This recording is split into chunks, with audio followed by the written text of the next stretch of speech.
Hey, guys and gals, welcome to Boss Rush's film podcast, Frame by Frame. I'm your host, Braden Lander, and today I'm joined by Jonathan Ferris and Austin Zessin. Hey, what's happening? Hello. So, we watched a movie Yes, we by did. Yeah, it's Johnny good. Boy Carpenter. That is the director that we are going to be talking about today, Johnny Boy Carpenter, John Carpenter, whatever you want to call him.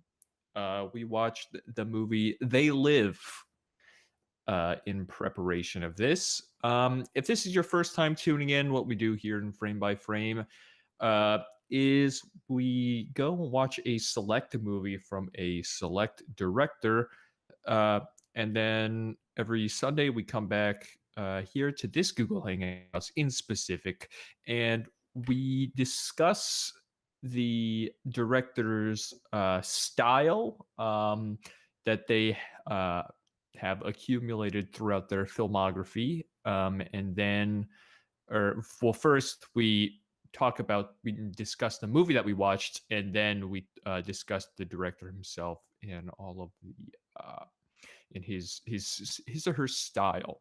And then after that, we break up into individuals and we do a pitch. Now, what this pitch is, it is a normal Hollywood-like pitch that we do one by one, and you pitch a movie in the style of the director that we watched the movie of. And so in this case, it'll be John Carpenter.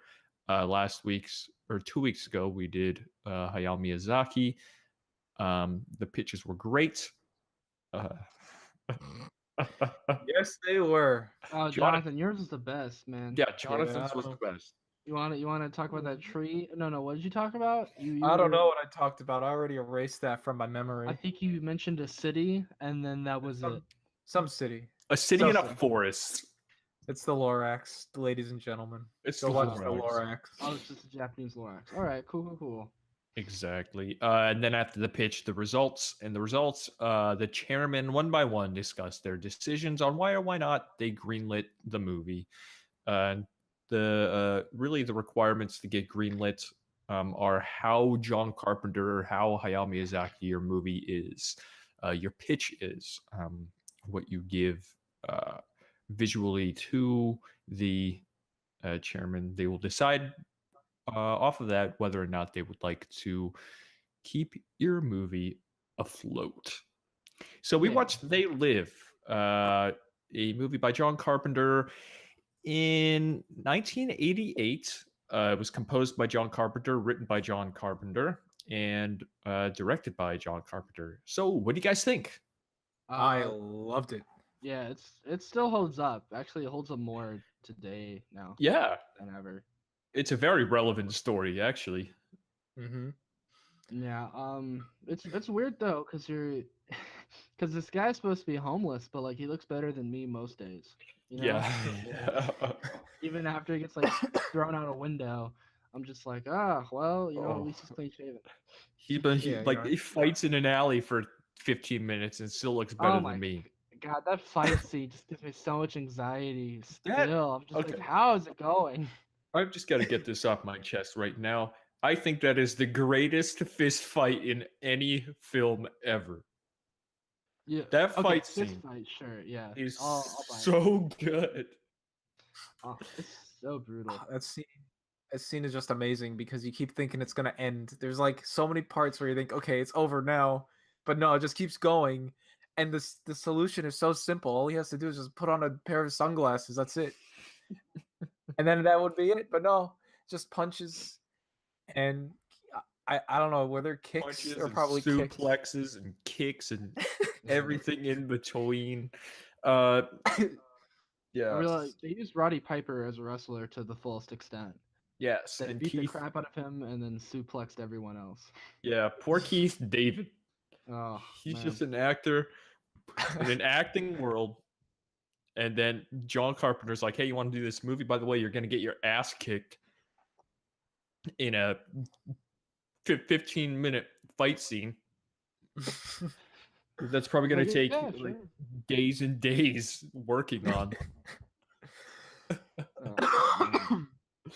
Yeah, it is.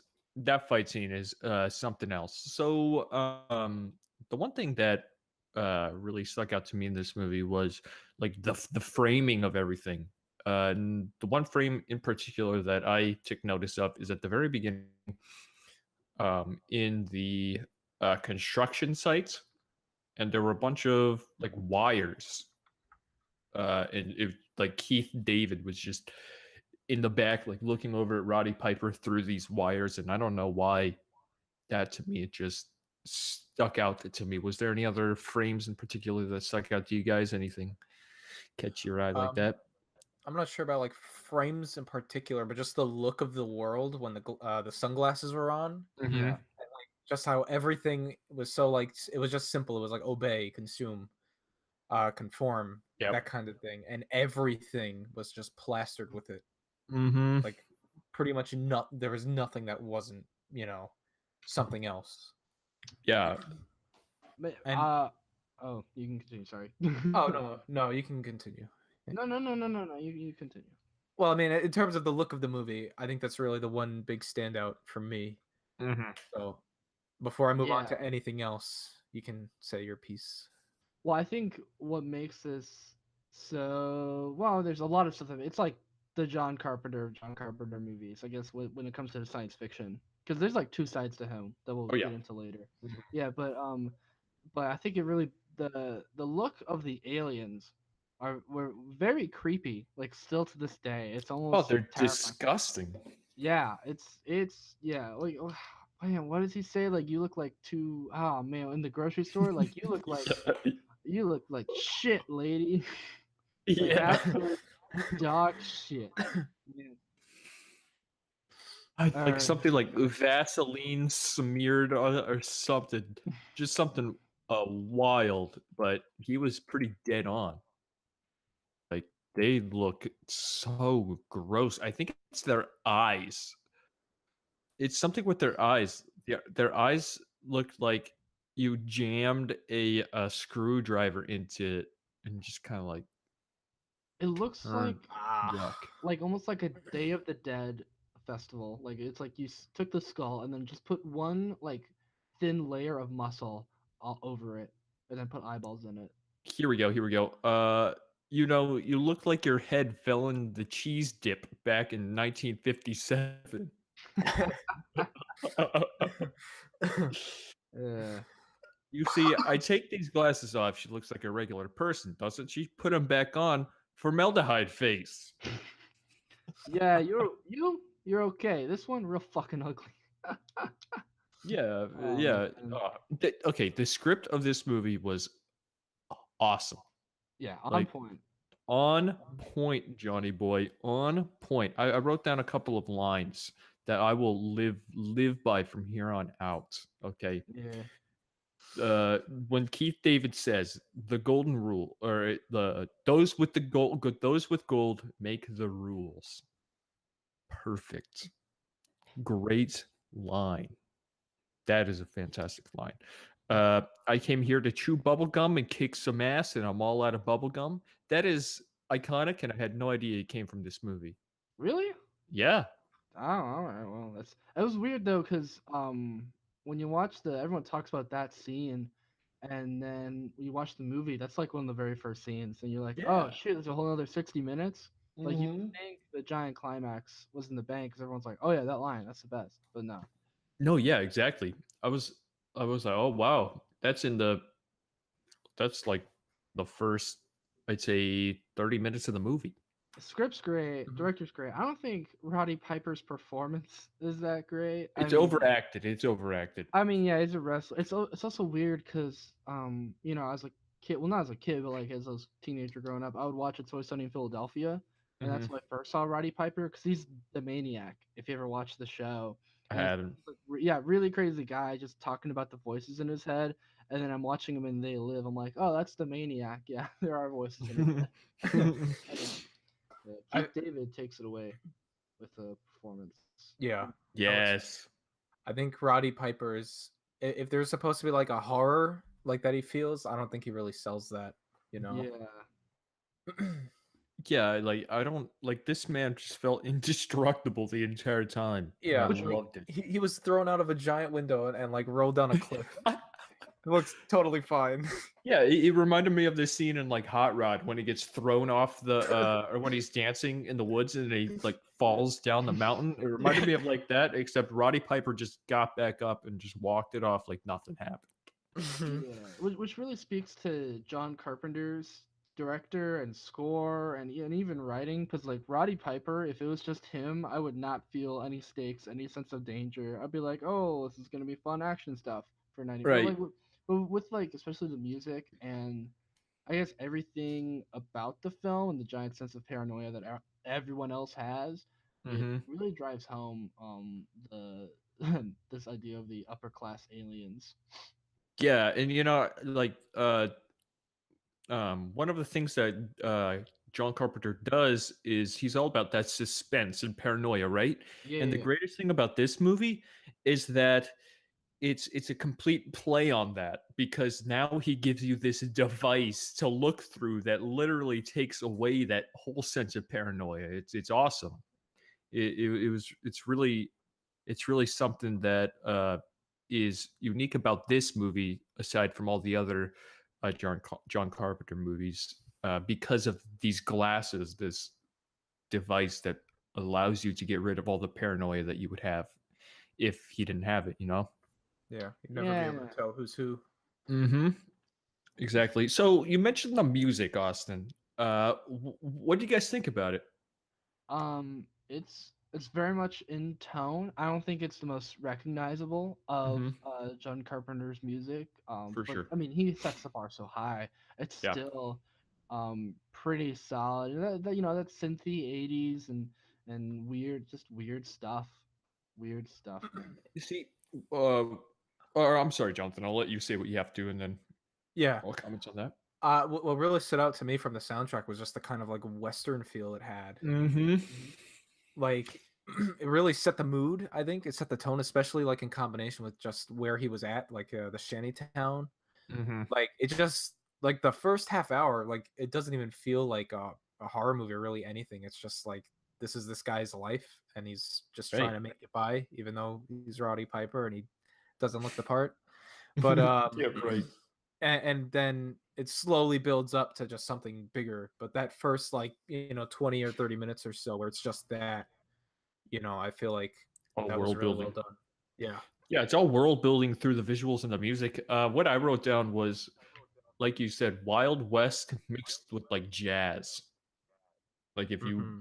mashed Wild West and jazz sounds together, Do you you would like have jazz? you like jazz. Do you like jazz? I was expecting more of that 80s synth, but when I didn't get it, I was pleasantly surprised because I don't think it would really make sense in this movie. Like I don't know, was there any 80s synth in it? Like I know Yeah, that towards there the was end. some. Yeah, yeah, yeah. I was thinking like the climax and stuff when they're Okay. assaulting the building. Yeah, and all that. Yeah. Yeah, yeah, okay. Okay. It's very much Escape from New York and Assault on Ooh. Precinct 13 and all that kind of stuff. We will get to Escape from New York. I just watched the movie and I loved it. You just watched it? I just watched it, dude. Oh my god, we have a film podcast about famous directors and you're just now watching the I best had movies to. from these. Okay. No, no, okay. Hmm. Okay. We'll get to that. We'll get We'll to get to that. that. Let's see what else. The setting itself as Los Angeles I thought was super cool, and how it was the Great Depression essentially going on in Los Angeles in modern day air quotes. I thought that was a really interesting setting that I don't think that we get often. uh there are definitely Great Depression movies, but we never get movies that uh say, hey, what if another Great Depression happened and this time it was in LA, in modern times. At least I haven't heard of a movie like that. uh I don't know. What the setting do for you guys? I think like I don't know. The Great Depression was pretty accurate, but I think John Carpenter had a pretty good reflection of like Reaganomics at the time, because in the late 80s, the U.S. was having a smaller and smaller middle class. Well, I guess starting Yep. in 1980, but the entire 80s up until maybe like 94, 95. Don't quote me on this, guys. I'm a movie guy, not an economics major. Right? Yeah. I mean, but up until the Like, oh my time, like god, am I they were supposed to keep up with this man? the poor were getting poor and the rich were getting richer. Yeah, very much so. So it was. I thought it was a pretty good reflection of that recession. Yeah. Jonathan, what the LA setting do for you? Um, let me think about that. Uh, I don't know any like history correlations like that. Yeah, right. I can only think to like some personal experiences and how it kind of it's not New York, right? But it kind of reminded me of when I used to live in New York. Like it gave me those vibes of just like small town, or not necessarily small town, but like you're in the city and everything feels a little rundown. And I guess I don't know. It's a good question because I gotta really think about that. The production design's interesting. I think it's similar in most John Carpenter movies, especially when you're in these exteriors of these cities. Of just let's just find a bunch of trash and throw it all over the set. Yeah, pretty much. You even have a whole scene where he's in a giant garbage can or a garbage truck. A giant garbage can. Yeah, giant garbage can. Throws out all the trash comes out because he's trying to find the box of sunglasses. Yeah. Yeah. There is lots of trash in this movie. Yeah, very, very dirty, gritty, you know. Absolutely.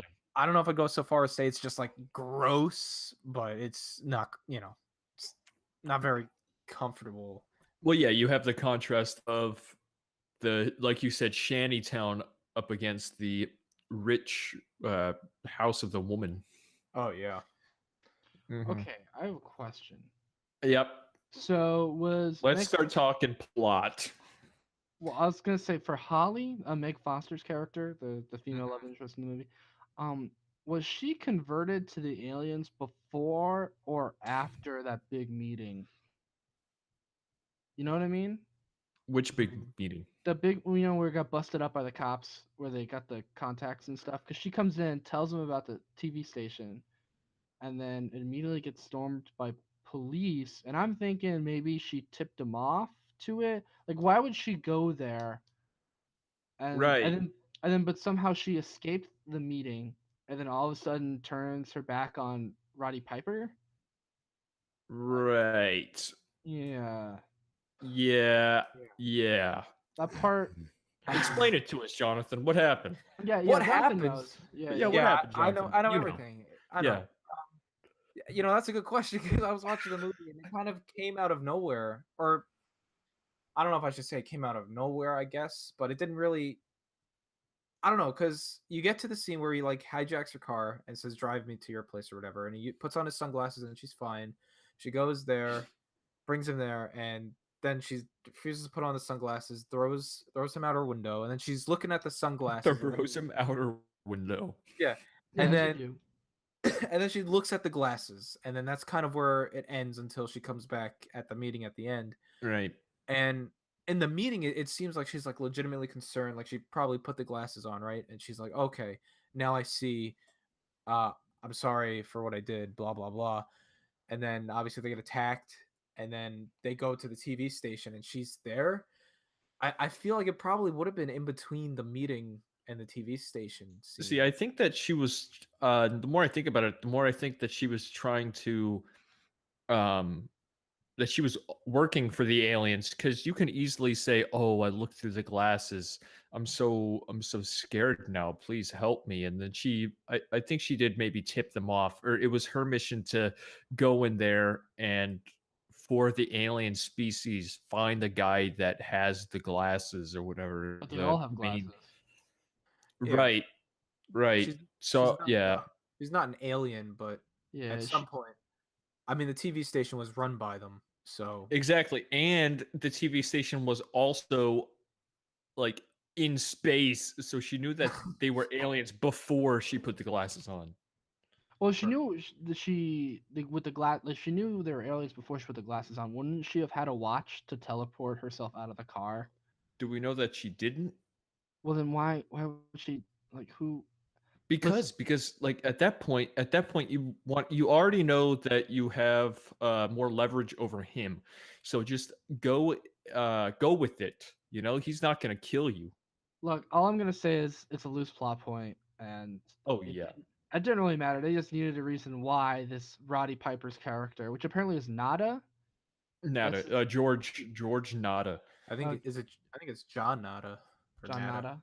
I Okay, think it's well, George. I'm gonna call it Roddy Piper's character. So Roddy Piper's character is like badass; he can kill everyone, right? So they needed a reason why for him to get shot, other than a bunch of other guys came in and they somehow did more shooting than the other like 50 guards who's gone through at this point. They're like, oh yeah, he needs to get shot in the back by a friend.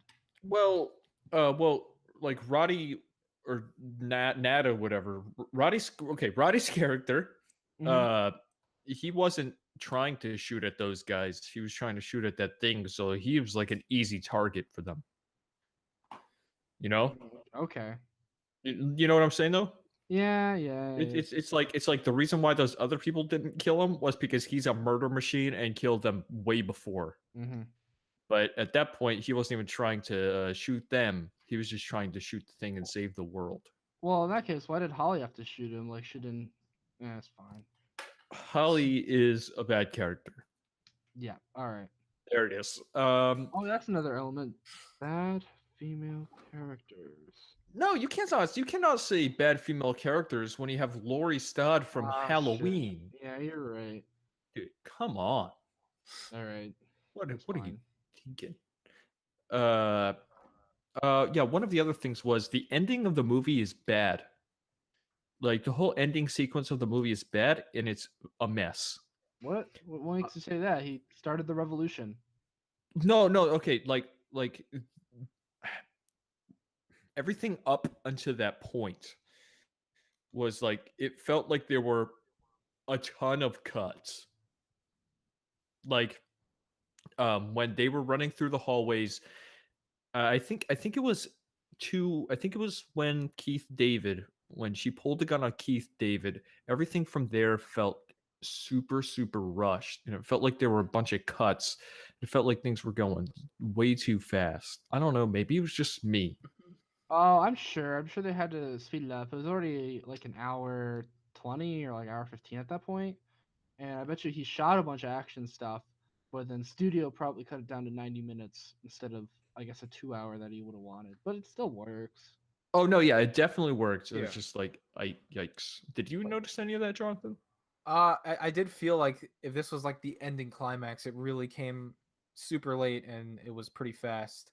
Not to the point where it was like this is like bad, but just like you'd think this they would give this more breathing room or more development. Mm-hmm. And the way that it ends, I didn't have a problem with the way it ended. I actually really got a good kick out of just how it ends the way it Mm-hmm. does. No, yeah. I like that whole ending sequence, just everything leading up to that I felt was like a bunch. I could tell that there were a bunch of cuts that happened during it. Right. It was weird. Also, when we got onto the spaceship, there was that guy who decided to give them the tour. Did we meet that guy before? I wasn't sure if that was like one of the guys from the church. Did you have the same question?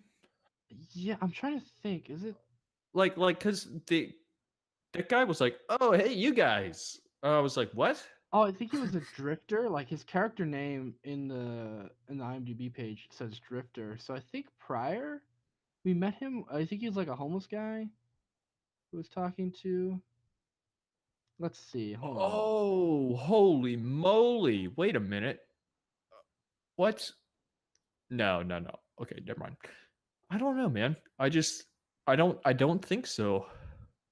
I was like Okay. I was racking my head, racking my thoughts, trying to figure out where this guy was. And I don't know. I think that was the first time we had ever seen him. No, he was the guy watching the TV. Oh, yep. There it is. He was the yeah. Wow. Yep, he's the guy watching the TV. That makes sense. It does make sense now. She's like, turn the shit off. Yeah, please turn it off. Mm, Okay. mm. Okay. Okay, yeah. All right, that makes more sense. Yeah, I was very lost with that. I was like, I think that we're supposed to meet this guy before, but I have no idea where he's from. Um, Mm, I thought I don't know. I thought that was a little weird. Yeah, Keith David is awesome as hell in this movie, man. He was he was so cool. I loved him. yeah, the I strongest thought he was good. character. Yeah, and then he dies Yeah. like off screen. That's unfortunate. I'm Off sure screen death. he probably filmed it where his brains got blown out the other end, but the studio's like, no, you can't show that. Yeah. The one line I want to end off with before we go into the John Carpenter talk, unless you guys have anything else to say. Do you have anything else to say about the movie? We're I good. guess Oh, I would like to. I guess I'd just like to say that it was a really great surprise. Like I went into this movie knowing nothing. Mhm. I expected like something that was like more straight up horror, Mhm. but it really felt more like just a big satire with some horror elements. Yeah. And its conceit, its ideas was I was really surprised and I was like, this is great. I love this. Hmm. So I'm glad I saw it. Yeah, I don't even think that you could consider this movie a horror movie, you know? Like, I Yeah, don't know. In my opinion, I don't think you could. they just look ugly. Yeah, they yeah, just look yeah. disgusting. But Pretty yeah, scary looking, but that's it. yeah, that's interesting. Austin? No, I think we covered most of it. I can't wait till we get to talk about all of John Carpenter. I know, me too. The one line, or okay, there's two lines. All right, the one where Keith David is talking about where he likes to be, where I like to stay in the middle of the road. I like to stay on the white lines. And then Roddy Piper says, "White lines in the middle of the road. It's the worst place to drive." Yes, great line. And then there's another one where he says, "Life's a bitch. She's back in heat." Oh man, I love that was a bit dated, I will say. it's a bit dated, but it's a good one. It is a good one. Life's a bitch. She's back in heat. All right, Johnny boy, what do you got for us next? So let's kind of transition over here to the John Carpenter discussion. Austin, what have you watched from John? Oh, dude. I mean, I haven't seen everything by John Carpenter, but I've seen all the classics. They Live, Escape from New York, Escape from LA. I don't like to mention that too much, but Ooh. Assault on Precinct 13, Halloween, The Thing, and Big Trouble in Little China. So I'm pretty familiar with this wheelhouse. Yep. What do you got, Jonathan? I'm definitely not as familiar. I've really seen The Thing, Big Trouble in Little China, They Live, and I think that's it. Mhm. I've probably maybe Halloween at some point, and I just, you know, maybe it was on at some point, and I was like, I don't want to watch this, and I kind of forget. I'm a yeah. I kind of forget. I forget like I kind of forgot that he did Halloween though. Like Yeah. until I like had to like look into him again for this episode, I forgot that was him. Mm-hmm. Most influential horror movie. Yeah. Most influential horror movie to date. Yep. It created the slasher films. I'm right there with Austin. Sub um, Escape from LA. I've watched They Live, The Thing, Halloween, Big Trouble, and then Escape from New York. Uh, But have you seen Assault on Precinct 13? I haven't. Dude, that's my favorite Carpenter. Really? Yeah. Let's hear it. Why? Why? Ah, man. I think it's the most down to earth Carpenter compared to all the others. A lot of them are pretty high concept. That's his first big movie, right? Like that. Well, that's his first. Is that his directorial debut? No, No, no. it's his third. Third. Yeah. Although his first thing he directed was a short, so it's second. What's Okay. what was his big What was one? his first then? Dark Star. Oh yeah, Dark Star, and then it was Assault on Precinct 13, which makes sense because like action movies at the time were just cop stuff. Mhm. In the 70s, and then came Halloween. Yeah, I really like Assault on Precinct 13 because it like starts it starts a big trend in Carpenter films, which was either you're down on your luck protagonist or you're an Yep. inmate. It's like an Mm-hmm. because most of the time, and especially in these cop movies, it was about the cops trying to do cop stuff and like a detective who doesn't play by the rules, but gets the guy. Mm-hmm. But with Assault on Precinct 13, I mean, yes, the cops are kind of the good guys, but your main protagonist is that inmate. Shoot, what's his name? Guy, Come on, dude. inmate who? What is You're on the spot. Your dude? favorite John Carpenter movie. Dude, I haven't seen this movie in a year, but I've seen it like 3 different times. Pretty sure Ethan Bishop. it is Ethan. No, Ethan Bishop's a cop. I knew that. Napoleon Wilson. Yeah, Darwin Joestar's character. Mm-hmm. I was Wait, testing you. no, you just looked at IMDb and you saw the first billing, didn't you? Not IMDb. Oh, okay, all right. I get it. But yeah, I like Assault on Precinct 13.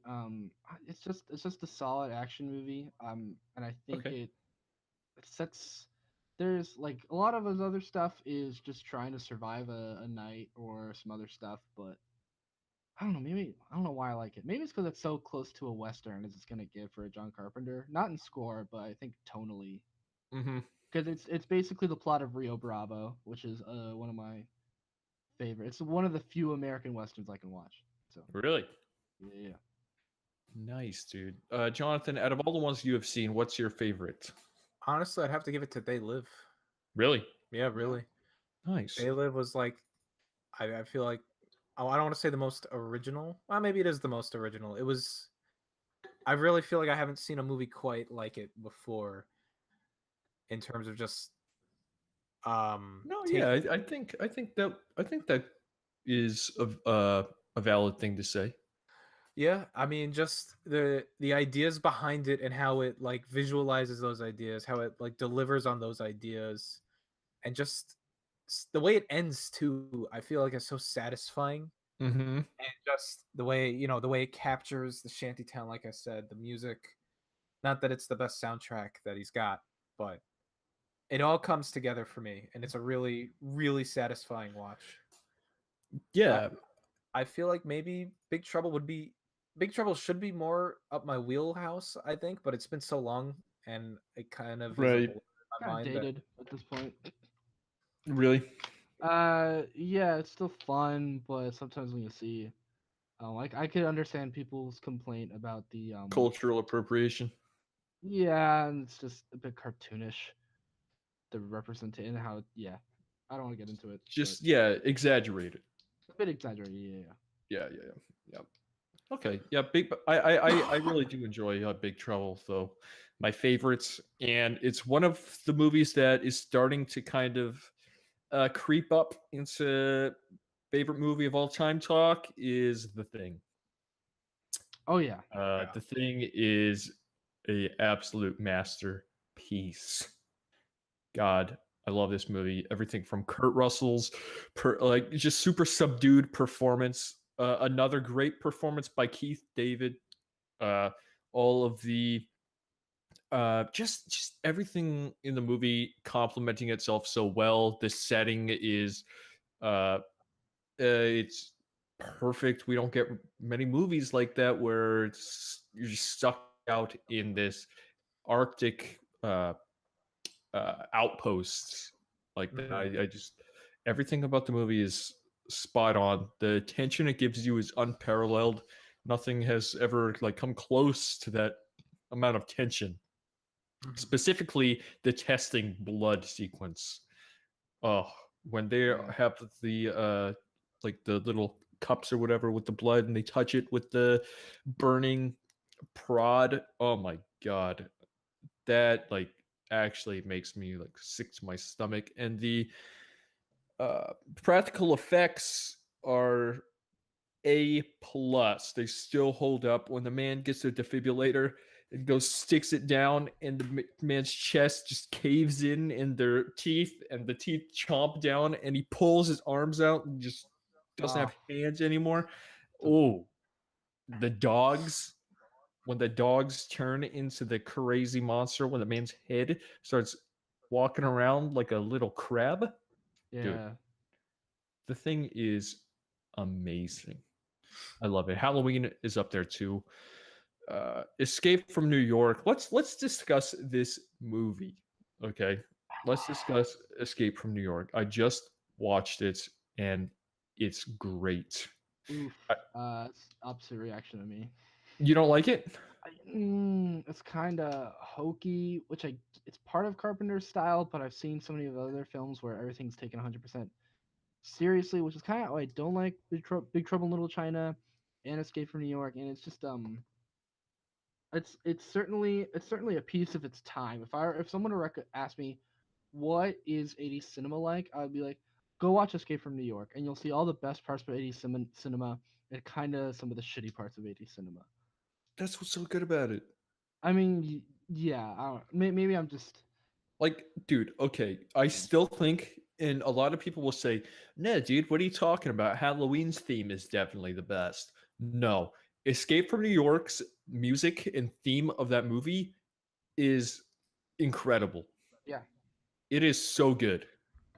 Like Halloween's is it is iconic, but Escape from New York I think is better. It's certainly an original story. It's Yeah, it's for sure. something. Mhm. It's a world that you don't really see before. Well, you kind of see part of it in They Live, just this rundown city. Yeah. But just like crappy parts of New York in the 80s. This Uh, is this is the movie that started like escape movies, you know? Like escape from this prison, escape from this island, didn't Escape escape from from Alcatraz come out before Escape from New York? did it? Let Let me me check. check. Yeah, Alcatraz came first in '79. Oh, really? Still, Escape from New York capitalized on it and made it cool. Made it cool. So, what are the big things for you that really show you that you're witnessing a John Carpenter masterpiece? Um, you Uh, have to. Jonathan, you can go first. yeah. I mean, mine will be short just because I feel like I don't have as much to talk about. But at least between They Live and The Thing, what he masters is just the build up. Mm-hmm. Like everything starts off and it's like all calm, or for the most part, things are just normal. Then things start to bubble up, and it keeps on bubbling like slowly, but it just keeps on creeping until it just comes to a head. Mm-hmm. And I feel like he does that so well between those two movies. Maybe obviously They Live isn't as much of a horror movie, but it does a really good job at like you know building you up to like there's something weird going on, there's something really weird going on, and then he puts the sunglasses on, and then it's like, oh, so this is what's going on. It doesn't do the build up as good as The Thing does, obviously, but it's Mm-hmm. still there, and it still stood out to me No, as yeah, I would you know. definitely say that that is a thing of like Escape from New York and Halloween as well. It's Mhm. just the buildup of everything. It's he's very good at intriguing you. Oh yeah, oh yeah. Hmm. Austin, what's something that gets you? Oof. Always. I want to say throughout his films, I could subsect each of them into the different horrors and the science fiction, but I think the best thing about him is the sense of paranoia that he's able Yep, to achieve with a combination of score, tight cinematography, and production design. the Um, framing. the what's the mise en scène, I guess, is what Mm-hmm. people will call it. Yeah, yeah, Mise but en scène. Look at us. We are film students. yeah, yeah. I mean, I guess do I only do one at a time, or can I like talk about? I don't know. A Oh big yeah, thing go for for me it. is like paranoia and this idea of the prison state. Not much in Assault on Precinct 13, but this idea that almost like an Orwellian government. Mm-hmm. That's how it is, and They Live, Escape from New York, um, kind of a little bit in The Thing. No, it's more paranoia, but definitely They Live and Escape from New York, and a little bit in Assault on Precinct 13, since it's like the town isn't run by police; it's run by gang members, right? This whole idea that it's Yep. like 80 people surrounding you, and you got to fight the world essentially. Mm-hmm. One, so I think that's two big ideas: idea of a prison state and paranoia. Yeah, yeah. Definitely one of the things for me is they're always stories about like down on their luck people, you know, like just people that are just rugged.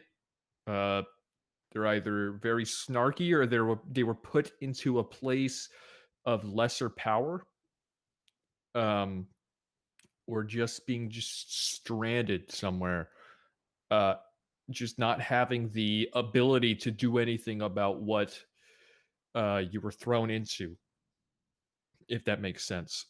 Yeah. Like they live, it's this guy who is literally cannot find work.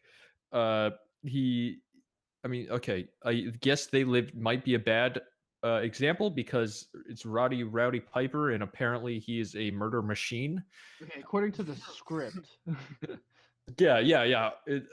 To the script, this is a very down on his luck guy that doesn't seem to be going anywhere.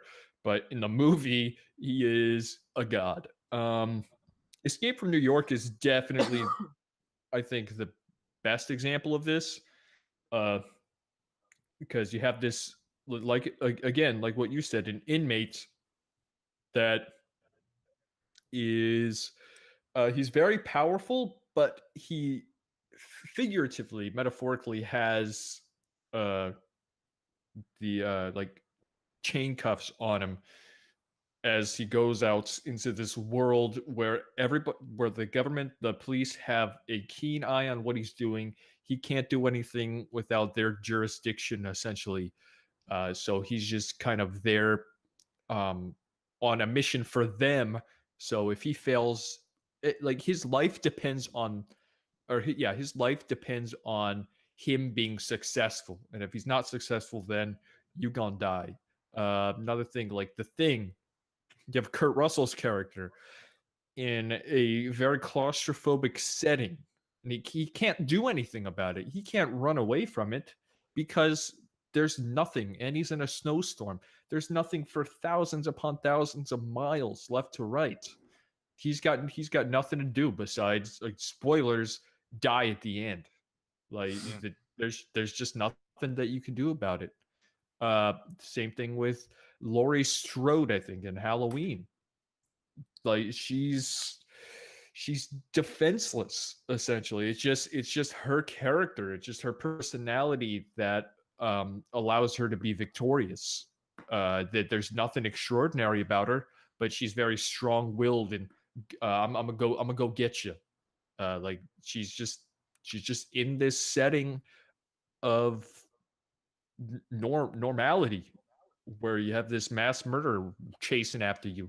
What are you gonna do? You gotta outwit him. You can't do anything else. That's it. So I think that's definitely something. Also, setting is everything for him. Setting is everything. If he doesn't have a good setting, if he doesn't have an interesting setting, the story might not be as compelling. You know, if if okay, the best example of this is easy. It's Halloween. If the setting wasn't Halloween, this movie would not be as interesting. You know? Mm. You know what I'm saying? Kinda, a little, Like, maybe. like I mean, the very beginning of the movie is just a long shot of like showing this neighborhood during Halloween, and that like gives you this feeling of I don't want to say nostalgia, but just it just Spookiness? it just like cements the setting that you're in, that this movie takes place in, from the get-go. Yeah, I gotcha. You know what I'm saying?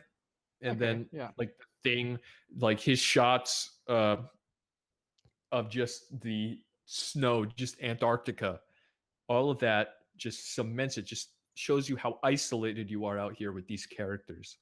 uh yeah, setting is very, very important to him. He's also got a very invisible camera style, and it was actually something that I noticed during They Live, was the camera was always following where the character was looking.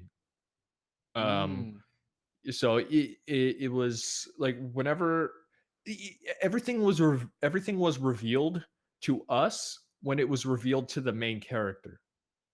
You know what I'm saying? So like the story is revealed through the eyes of the main character, essentially. Same thing with The Thing. Same thing with Escape from New York. Really, you see everything through the main character, through the eyes of the main character, and I feel like that storytelling is much more intimate. And his storytelling is always through an extremely small budget too, which is something I find extraordinary. This guy can do so much with the amount of money that he's given. Well, I mean, he's decorating his trash, so you know. Yeah, exactly. He uses it perfectly. You know, it's like, hey, John, we got some trash for you. Do what you can. Like Assault on Precinct 13. The budget for that movie is $100,000. Yeah. Oh, this is kind of some money. Well, not really in the 70s. Yeah, how much was $100,000 worth in 1976? Well, I remember Easy Rider was made for around 60 grand. I think films had a budget of usually $1 million to $2 million at the time. Yeah, Especially yeah. for a big action movie like that. Probably it's all Exactly. one setting. That's probably how they. It's the greatest, the most influential slasher movie of all time. Halloween had a budget of $325,000. Okay, it's like he can do so much with anything that he's given, and it's crazy. I want to see what the budget of The Thing was. It's very small. Yeah, or actually no, it's relatively small. For some reason, I was thinking it was like it's 10 million, single digit. $10 million, and what he does with that, it's incredible. What he did off of $10 million still holds up today. Like it still beats and is better than a lot of things that come out today. It's crazy. Alien was only done on $1 million more. That's pretty crazy. Alien was only on a budget of $11 million. Whoa. It did a lot. I think Alien sold a lot more though, but oh yeah, I think The Thing's become more of a cult classic now. It only broke even, if I'm pretty sure, at box office. Yeah, box office was 20 mil, and yeah, so with prints and advertising. Exactly. Yeah, but it's crazy. And another thing, because of this, he's not a flashy director. Yeah. At all. His direction is also very physical. He's got a very physical direction, especially shown through that crazy fight scene.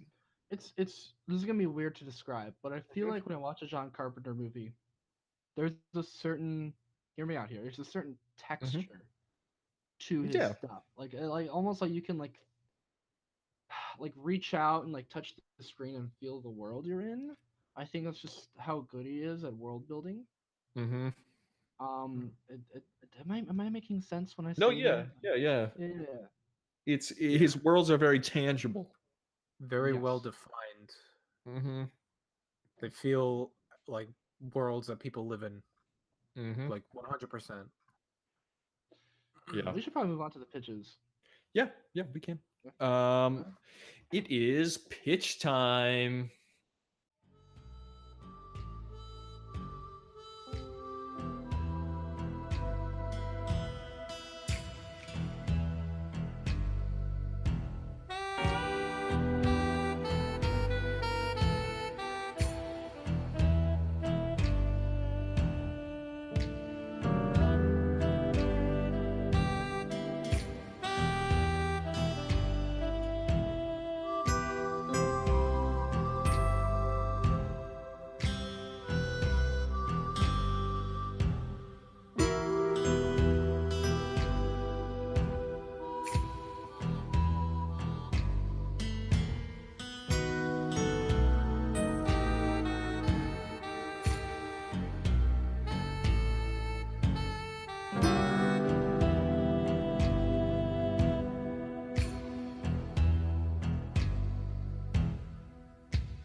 right. So with this pitch, I'm gonna lay down on us again.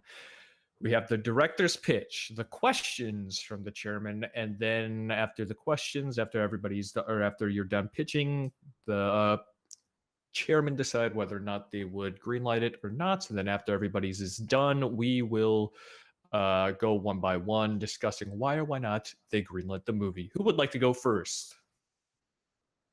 Not me. Nose goes. Oh, Ooh, whoa! I think it's Jonathan. Jonathan's Yeah, got to it's redeem himself. Is it me? It's So- you. You gotta redeem yourself, Jonathan. Yeah, I pushed my nose before you. You can tell because this is an audio call. Mm-hmm. Yeah. I could tell. Well, redeem myself. I don't know. It's definitely much better, but I hope. Anything, Jonathan. It's definitely a much more defined story. So Good. we're Then gonna, you've already outdone I've yourself. already redeemed myself. Okay, so I got my paragraph here, and I'm gonna Mhm. kind of read it up. There's some things I'm gonna change around as I go, Mm-hmm. but it's all right. So the film takes place kind of modern day. Well, I Mhm. just said Florida. I don't think the location matters quite as much, but he hasn't done Florida yet, as far as I know. So Okay. let's go to Florida. Let's go to Florida. And we got a police chief, and Austin keeps talking about police officers, and this is kind of where I realize I'm gonna screwed up, but it's okay. Police officer Joe Murdoch is gonna head security at a local concert, and to him it's just another day on the job. He's got his crew, and he's just doing regular security. Everything's going normal, right? He's just going along. He's looking at all the attendees and seeing what's going down. And but the people are really weird. They're doing weird chants. There's like satanic rituals that they're doing, and he just says they're a bunch of weirdos. But he can't get the idea off of his mind that these people are up to something worse. So he starts to have a meeting with with the event coordinator. I called him Mike Clark, and he's just talking about these people at this concert. They're really weird. I don't know about these guys. And then Mike Clark's looking all shifty. It's like and then he says it just says mind your own business, Murdoch. This is your job. There's nothing going on here. And so Murdoch is really suspicious now that there might be something going on. So he continues his investigation, and he discovers that the concert is a ritual to call upon dimensional demons.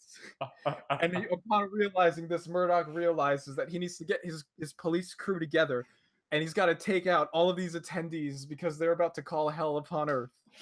And so we got the climax where it's going to be him against a bunch of Satanists. He's taking them out until you get to the final showdown where it's Murdoch versus Clark, and Clark finishes the ritual and it opens the rift. But before anyone can come through, Murdoch sacrifices himself. I didn't know what the ending was going to be, but I know now. He's going to take Clark into the rift, closing it, and they fight to the death in the rift with demons surrounding them before they kill them. Before Murdoch kills Clark, the demons kill Murdoch. The day is saved. And that's it. I gotta figure out what the name of this is right now. Oh man, that's a Dude, lot that was to unpack. infinitely better than your other one. Awesome, I did it. That is what I like to see. That's Oh, how bad good. the other one was. Yeah. Okay. Not saying this Way was to good, go. but- No, I'm kidding. Okay, Hey. so I have a question. Okay, you go. So we're talking about this final battle with the demon. Are we talking about like 1990s level of computer graphics fighting? Is this what's happening? Like it's like a death metal music video? I kind of imagined it'll be like a fist fight, but there's like for some reason I imagined like almost like death looking angels, I guess. Not like they're like white looking pure angels. Like Yes. I'm thinking of like Bayonetta, where like everything is like these demons, but they look angelic, and they keep interfering, I guess. But it's like I'm thinking of like the fist fight of They Live, but just on a much grander scale. Okay. I don't even know how to describe what I'm visualizing, but it's like they're just in this like hellscape, and they're fighting to the death. And Okay. okay, I've got a question. okay, shoot. How the hell is Murdoch a police chief? How is he a police? I should have said police officer. Okay. He's a lieutenant or something. I don't know how policemen work. I don't know who gets assigned to do head of security on So stuff he like just thinks this. that this chanting and stuff is just weird? He thinks they're a bunch of like hippies. He doesn't know what this concert is for. He just knows it's some concert. He thinks, oh, all right, it's whatever. You know, maybe we should set this in the '60s. How about Okay. that? Okay. Okay. That makes more sense. Because I feel like if he saw like thousands of people doing rituals and chants, something might go off in his head. Another question.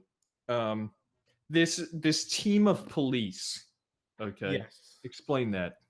The team of police. I just imagine like kind of sidekicks. I didn't really get to develop them further and give them like actual like names and stuff, but I just Mhm. imagine like he's got like his crew, and you know they're kind of around to like bounce off of him, like Mhm. for the first two acts before they really get into action with him at the third act.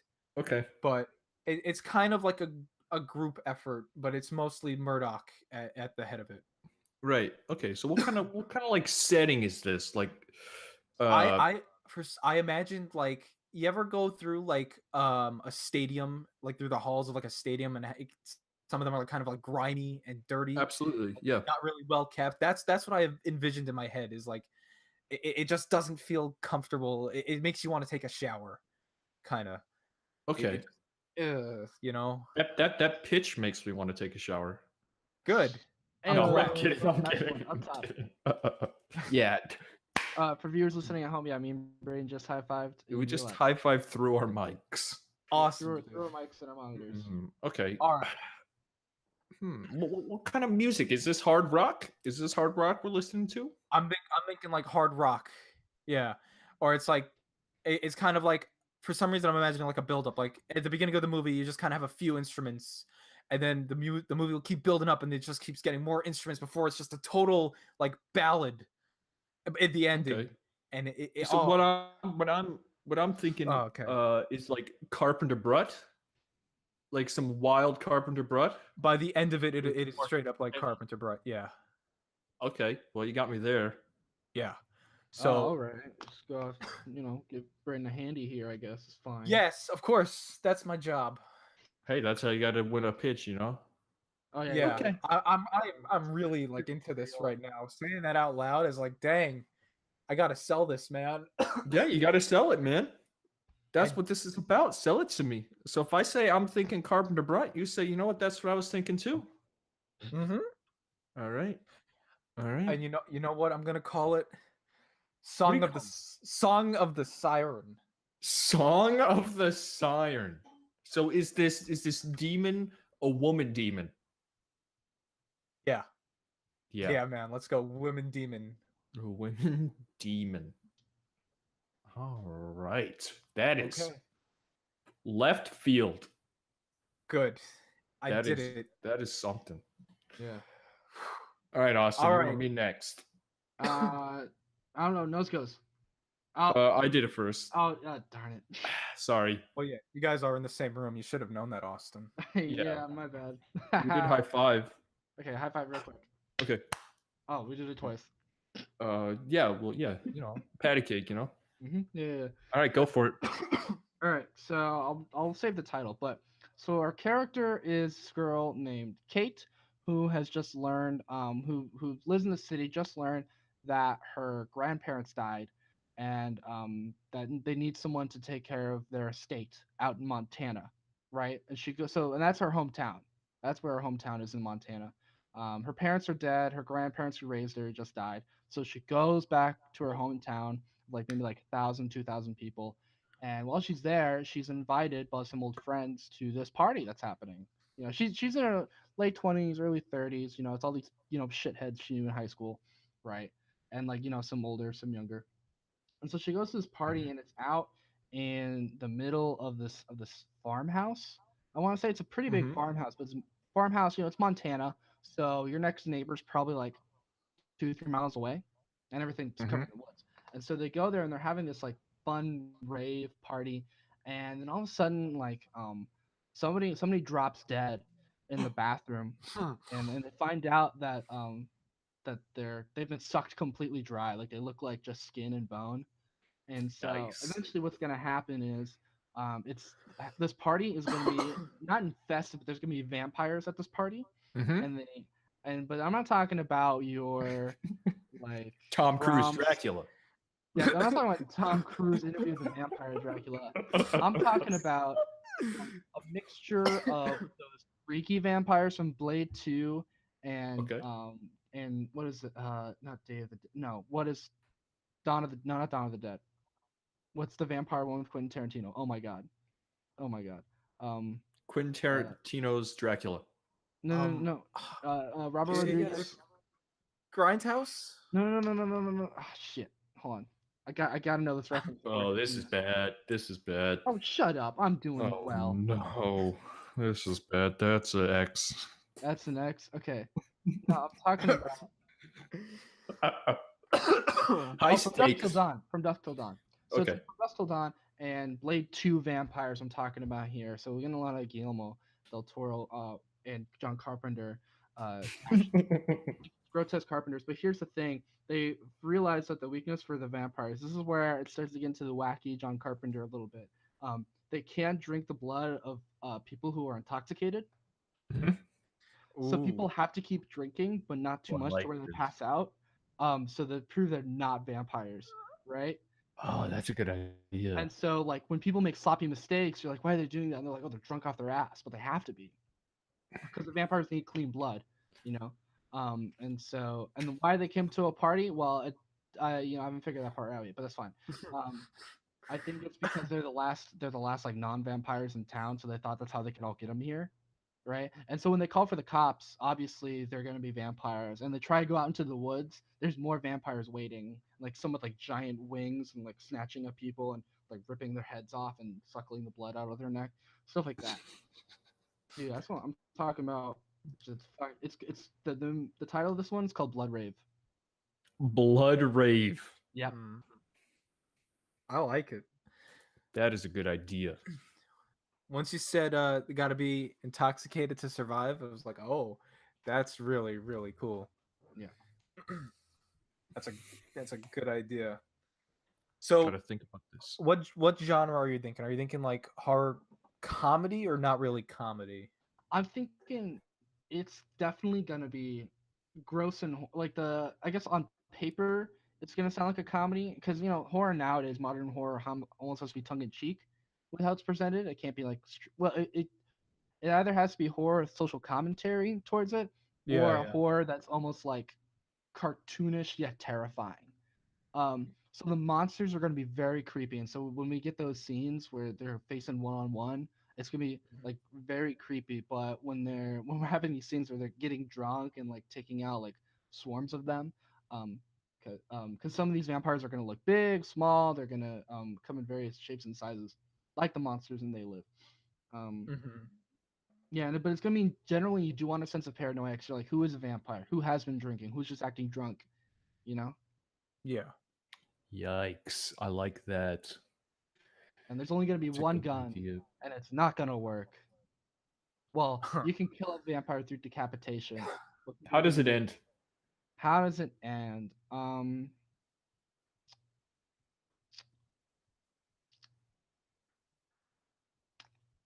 I What is think that I think I gross think I know noise? how it's gonna end.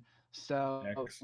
what's gonna happen is the main character is going to hide out. I was gonna close the door on this basement, Mm-hmm. and she's gonna be there, and she finds a keg, so that's how Oh. she's able to keep the vampires off, until daylight. But like, here's the thing: when the vampires go into daylight, they just go back to normal people. They just Mm-hmm. can't they just can't be in vampire form anymore. So she like gets in a car and drives off drunk. Oh, that's no, that's not okay. What? I What? cannot have that. I just made that up on the spot. Oh, well, bad improv. Bad improv. Okay, what if she's driving drunk and she crashes the car? Then that's what you get. Okay, No, I'm okay, hear me kidding. out. Hear me out. Okay, New okay. ending. New ending. New ending. New Okay. ending. All right. What are you trying to teach these kids to drink and drive? No, teaching them that they still die when they don't drink don't it. don't No, don't go to parties. don't go to parties. Yeah, Okay. don't go to parties with people you kind of barely know. Like make sure you know someone there. Um, How many people are at this party? how many people at this party? It's like it starts off imagining like 30 and quickly pairs down. Because I do want a giant scene where they find out like 3 people are vampires and go like bite crazy before they're put down. Mm-hmm. So then they have this paranoia of, oh, do bites transfer? Who got bit? Anyone get bit? Who's still drinking? You still have to drink. Is Yeah, yeah. George Clooney in this movie? No, what? No, I want like Ah, no. These are like relatively young people. okay. If I had 90s George Clooney, sure. Anna Kendrick. Is Oh she in yeah, it? I was thinking Anna Kendrick might be lead or might be main antagonist. I'm thinking I no love best. that. I'm thinking best friend of the Drifter girl who turns out to be vampire. Oh, that's good. Yep. Hmm. Because like I'm the thinking. paranoia is like she's like, oh no, I got sober. I went to AA. I don't drink. Right? And Okay. you're like, oh, okay. Well, we can't make her drink because she's gonna. And it's like, oh, do we? Do we not? Exactly. Mm-hmm. Okay, so how is this story told? Like, is everything how is everything revealed to us? Like, Everything. It's very much from the perspective of the main character.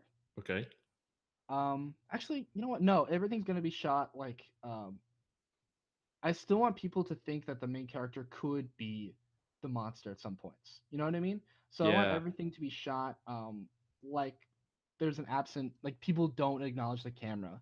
Like it's not from anyone's particular point of view. okay, Mm-hmm. Yeah. I like that. Good pitch. Yeah. Yeah. That's a good pitch. That's a good pitch. All right, All right, Braden. Let's hear it.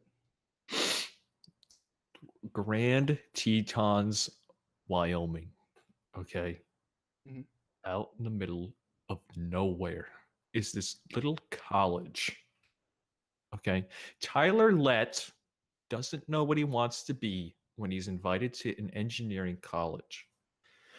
What he Another thing he doesn't realize is that this college is an experiment by the headmaster trying to create the most genuine robots in the world. All right. Ooh. All right. I know where this is going, I think. Every student that goes there is a robot. Okay. And then things like quickly turn out of hand. Okay, the robots become hostile against a trio of friends. So Tyler's going to have a trio of friends. He's going to have uh, the quote unquote love interest, and then his best pal. His best pal is a little loosey goosey up in the head. Mhm. Um, and it all takes place on one college campus.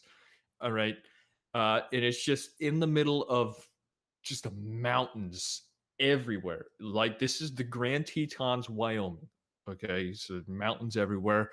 Like I want to say there are some forests around, but it's mostly just like plains and mountains just surrounding everywhere. So getting in and out is extraordinarily hard. And there's only a couple roads coming in and out of this little college campus. It all takes place on this one college campus. It uses practical effects. Everything is practical. Um, so the robots are all practical.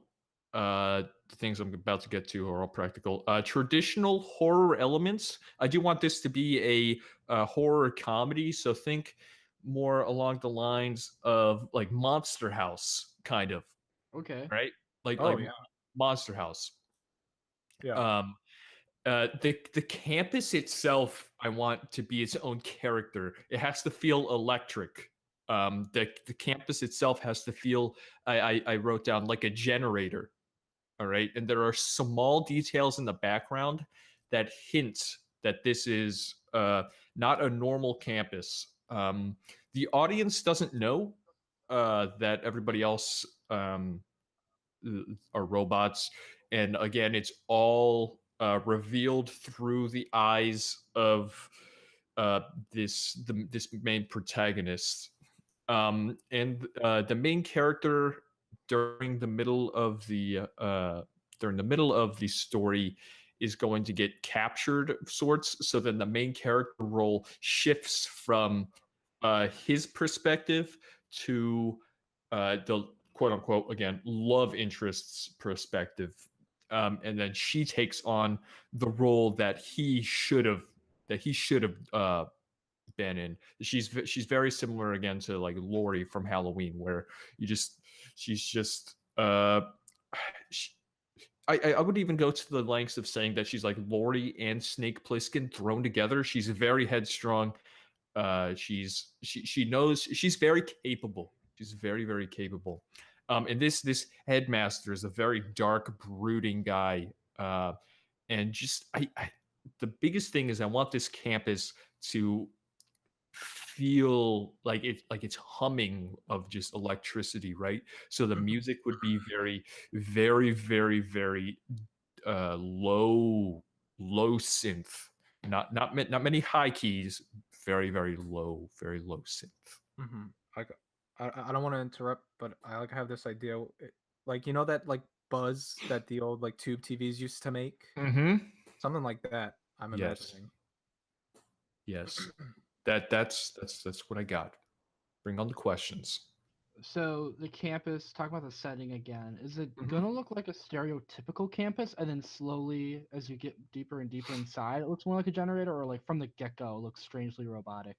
Okay, so the thing I'm thinking about is a generic campus that okay, so everything that the character sees, right?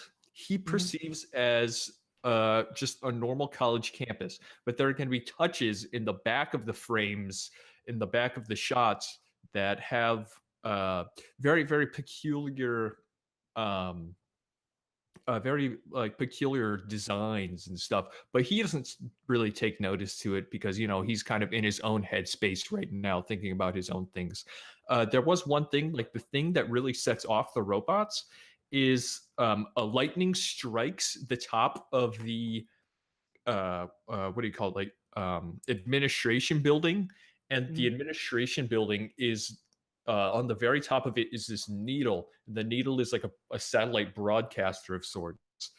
And so one of the shots in like the headmaster has that there for the reason so that this broadcast could get it across the world easier, but he also had this thing on top of it, like a rubber ball that makes it so that if the lightning hit it, nothing would happen.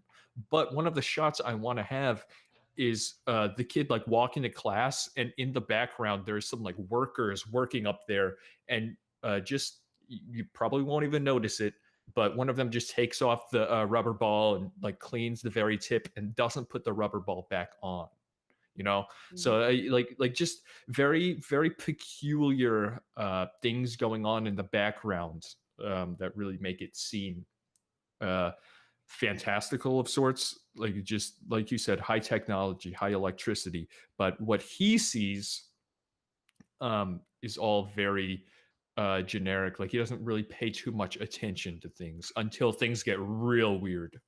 So do they replace the students with robots? Like they admit them, then capture them, and then replace their bodies with real life robots and put them out in the world, or they're already fake robots from the get go? Yes, there are already fake robots from the get-go.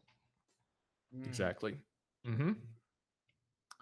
It's all an experiment, and the reason why he was invited was because this headmaster specifically chose him to go into this world.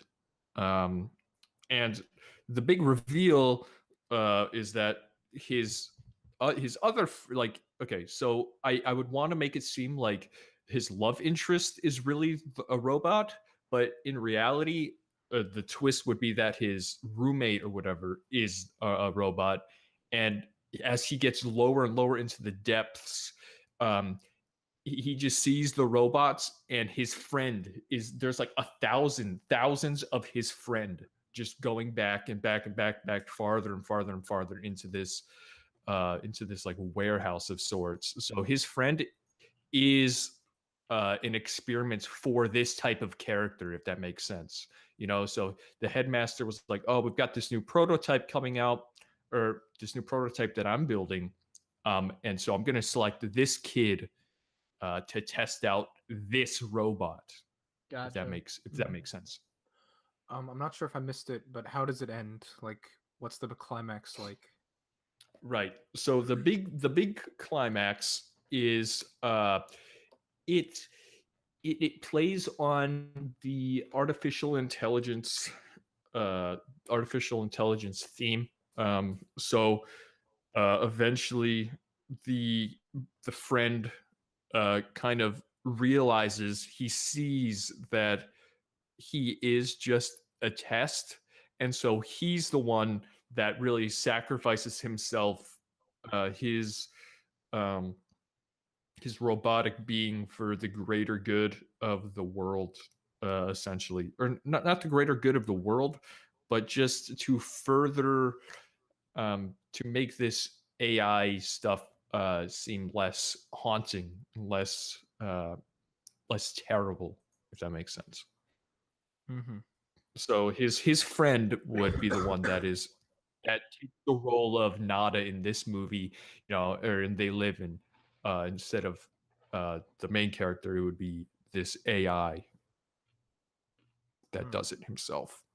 Again, it's all practical. It's all everything. There's a lot of body horror, but the body horror, instead of like blood and guts, it's all tech and wires and stuff like that. Mm-hmm. I Any like other it. questions? Yeah. Any other questions? That's it. Like, what's the music like? I guess. Okay. We'll go with that. So yeah, it is very mellow synth. Okay. Mhm. A very, very, very mellow synth. And then like yours, it slowly builds. So it all starts super mellow when it gets there. And then as you reach closer and closer to the big reveal that everybody's robots, it starts to build with that reveal. And then once that big reveal happens, that's when the movie starts firing on all cylinders, and the music starts like really bumping. Right. Yeah, that makes sense. Yep. I'm down Cool. with that. Cool. Yeah. Alrighty. Okay. It is time for the results. Oh boy. All right, Austin, what do you got? What? Oh, okay. Or Jonathan, I'm sorry, you went first. What do you got For you? for both Austin and mine? Well, should we talk about each person's project and then go about it, or does that make Yeah. sense? Yeah, let's do Uh, that. yeah, Let's do yeah, project yeah. by project. Oh, yeah, okay, yeah, that's fine. Yeah. Okay, so yeah, we'll start with Jonathan's then. Austin, take her away. Oh All boy. right. So Jonathan, um, I feel like there are elements of Carpenter there. Mm-hmm. But I don't really see what part, except for I guess describing the music, what your film separates from what makes your film Carpenter, if that makes sense. Mm-hmm. Well, I guess in my mind I had like the slow build up where like everything seems somewhat normal before weird things just keep happening, and then it all comes to a head around like the end of the second act. The Yeah, whole like the location being like one place, feeling dirty and weird.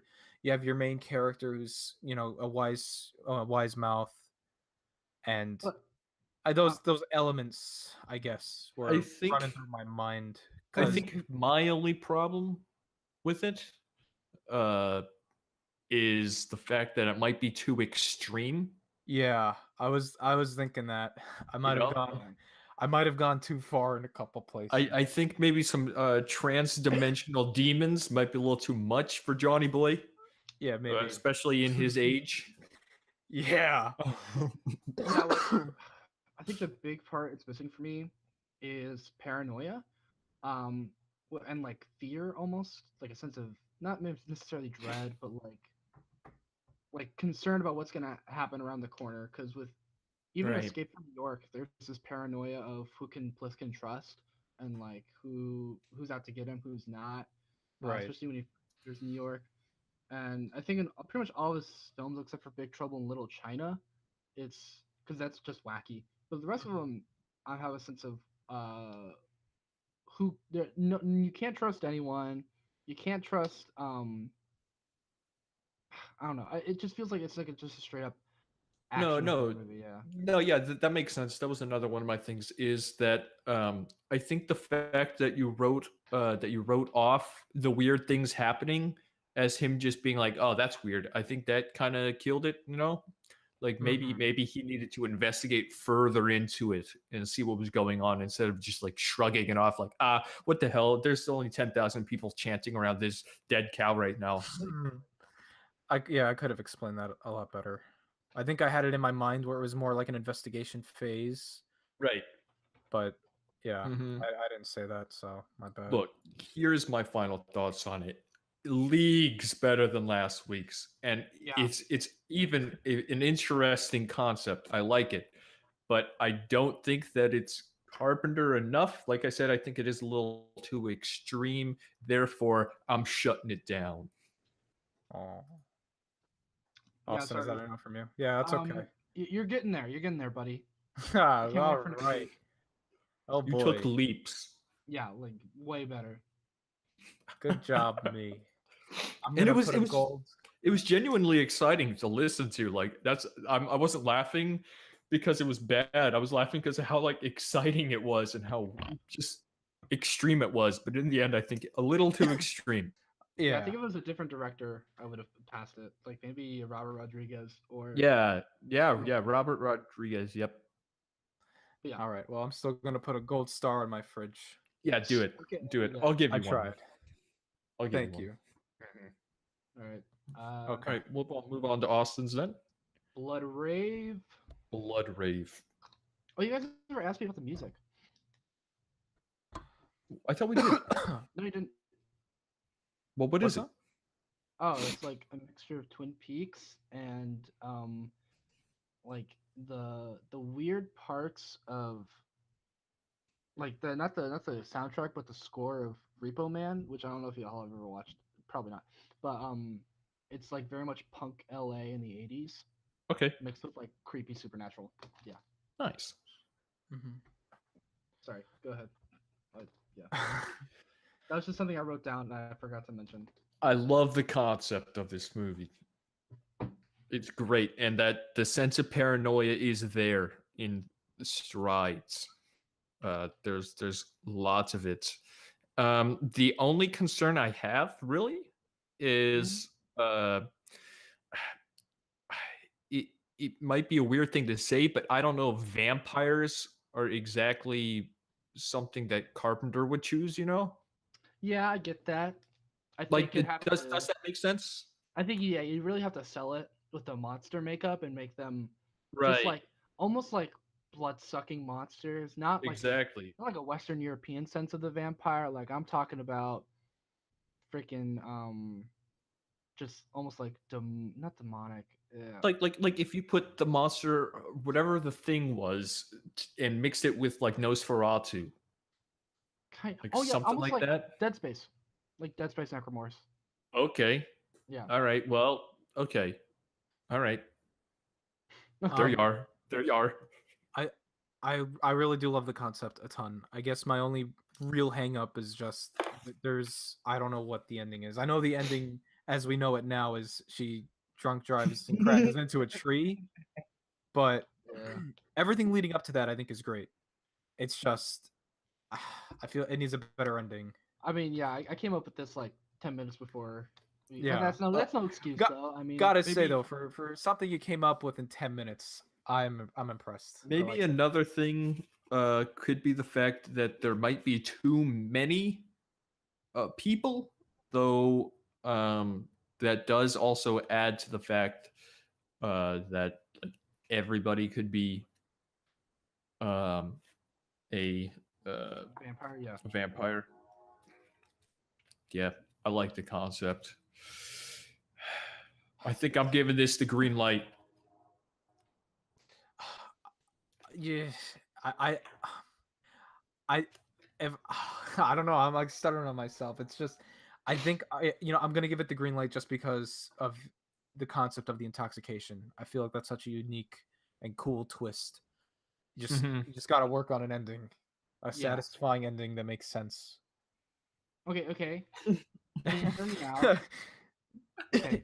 So the reason why these vampires have congregated everyone here and they won't let anyone leave is because they know one of the non-vampires is secretly a vampire hunter and they need to get him out of the town.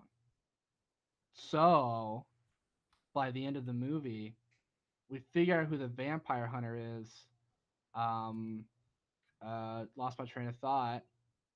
Dude, you Right? lost me. You lost me. Yeah. You Okay. I lost lost you. me. Okay, that's fine. I'll work on. I'll work on Blood Brave. I'll work Don't on it. explain the ending. I'm not gonna explain it. It's I don't want to. ambiguous. I don't. Yeah, I don't want to have to bring down the hammer just because the ending. Okay. I'm kidding. You got good. You got a green light. Just don't Okay. talk about the ending. I'm not gonna talk Okay. about the ending. I'm Yeah, gonna I write get- no ending in this. The movie never ends. No, it's Yeah. never-ending story part 3. Yeah. There's Yes. Oh, already I'm a in now. Yeah. There's Yeah, already just watch never that a movie. story three. All right. On to mine. Up to yours. Mm. Austin, I'm gonna let you go first. No, I'm gonna let you go first, Because- Jonathan. Those You're goes. gonna let me go first. Okay. No, all right, fine. Well, we are in the same room, and I saw you do that, so it's okay. Austin always wins nose goes. He's too Yeah, good at it. he's way too good. Yeah, He's usually he's whoever always calls got his it hands on his does nose. it. I like it. I do like it. I think I'm just. I feel like I don't have much to say about it. I like I like the concept a lot. I remember you telling me like something like this before, not the same thing, Mm-hmm. and I thought it was cool then, and putting it in that like Carpenter style of like the slow build up and things coming to light. I think it works really well. I think it's another thing where I feel like I don't know if I feel like the ending maybe isn't super well defined, or maybe I'm just it flew over my head. I'm not sure because I really don't. What was the fate of was it Tyler? Was that the main character's name? Yeah, no, he got out of it. He's fine, but it was his friend who was the AI. He was the one that kind of came to terms and kind of found his humanity through AI, and he ultimately gave his life for the experiments, or like to stop the experiment because these robots were like bad. Right. Okay. Yeah, it's a good concept, good build up, good music choice. The idea of like just electricity being rampant. Mm-hmm. I like it. I like it. I I don't know. I think I feel like I'm not super enthusiastic about it, but I think Mm-hmm. it's good. I think it's a good idea. I think it I feel like it needs a bit more pizzazz, you know what I mean? Yeah. Um Austin, why don't we cut to you Okay, before yeah. I gotta think. Okay, before I deliver my decision, I'm gonna say this. I feel like a college campus is almost too big of a setting. You could restrict it to a building on campus, or um, like even I don't know. Because when I imagine a college campus, I imagine like all the dorms and like at least 3 different halls, and Right. maybe I mean I do go to a big university, but I've toured like smaller colleges, and I think that's a bit big for Carpenter. Mm-hmm. Um, Thinking as just like as a producer, if I could just do one interior and not have to do like any exterior work, that would be amazing. Right. And I think the plot is very Carpenter, Mm-hmm. going down and finding all these robots. It's definitely going to be a very stylistically choice movie because you could take it as a Terminator sequel, or you can set it up as very Carpenter, where it's dark and horror, or you could go with your action comedy route almost. No, yeah, Like it would be like I said, like traditional horror. like his No- traditional horror. Okay, good. Yeah. Yeah. Then I think I am gonna give it the green light. I think I just need, like Jonathan said, a little bit more pizzazz. Mm-hmm. I think you need to work out a solid, like, what makes this different from other movies. I can almost imagine this. I think this was a plot of like an animated Disney movie where everyone gets replaced by robots or something. I feel like I don't know. I feel like I've seen that before. So what makes it different from there's just an army of robots? You know what I mean? Right, right. I think it is that reveal, and the just the build up throughout and the reveal and how suspenseful uh it it ends up Maybe, being. maybe it should be that you originally think the plot is one thing, like almost going through, and then halfway through Act Two, you find out they're robots. You know? Right, right. Yeah, exactly. Okay, because I thought it was just like Act One. Oh, they're robots. No, Okay. no. Like there is like steady build up to this, and then blam, they're robots, and then that's when Then- things just fire on all Then cylinders. when you pitch it, you need to pitch it almost as if like one thing is happening, and then during like halfway through your pitch, you say, "Oh," and then it's revealed that actually it's a giant army of robots instead of Right, going right, through right, like, right, right. yeah. Right. Maybe the plot is that the I don't know, protagonist is dealing with one problem and he thinks it's one thing, and then it turns out it's a giant robot army. Almost like that roommate reveal, I guess. Right. Maybe Yeah. no, maybe not, or something like that. Yeah. I got you. Thank you. Yeah, I still give it a green light though. What was the title of it again? I don't know. Great title. Yeah. I don't know. I don't know. I'm gonna write Hello? it. Braden I Carpenter. don't know. Uh, All right, Jonathan. it's up to me. Again. I think it just needs like a bit more fleshing out. You know, like it's all there. I feel like I just need more of the meat. You know. Mm-hmm. Um. I feel like I'm constantly in the middle on these things, but I'm gonna give it a Give green light. an egg. Give an egg. Nice. Thank you. It's just Thank you, because Jonathan. because I really love the concept. Oh man, you sissied out there. You should I- have given him the no. I know. Well, no, I don't know. I like the concept. I like the idea. It's a good idea. I think it's the kind of idea that works better in execution than in explaining. Right. You know. Because it So- is all through that build up and that tension. Yeah, it's a How very well kind of that's it, though. it's kind of like an ex machina feeling I get from it, Mm-hmm. and we could all use more movies like Ex Machina. Exactly. Yes. All right, that was the second episode of the of the Boss Rush podcast of Frame by Frame, Blood Rave, and Braden's untitled John Carpenter movie have been green lights. Jonathan essentially got the yellow lights, meaning that is definitely a step in the correct direction. And I'm a winner today. Yeah, you are a winner. You know, we're all winners today. Jonathan won today. Austin won today. Yes, And I I won am the today. winner. Thank you. Just do not talk about that ending, okay? No What ending. ending? What? No. I'll Yeah, work on it. exactly. Yeah, yeah, don't work write- on it. I don't know. I write comedies. Yeah, me neither. Yeah, I don't write horrors. Next week we have a good one. We will be talking about Wes Anderson and Isle of Dogs. Huge tonal shift for the show. Huge tonal shift We're for the like show. cute family movie, horror and sci-fi, back to cute family. Well, cute adult movies. Yeah, essentially. Exactly. All right. Thank you very much for tuning in. We will see you next week. Adios. Bye-bye. See you. Later. Bye.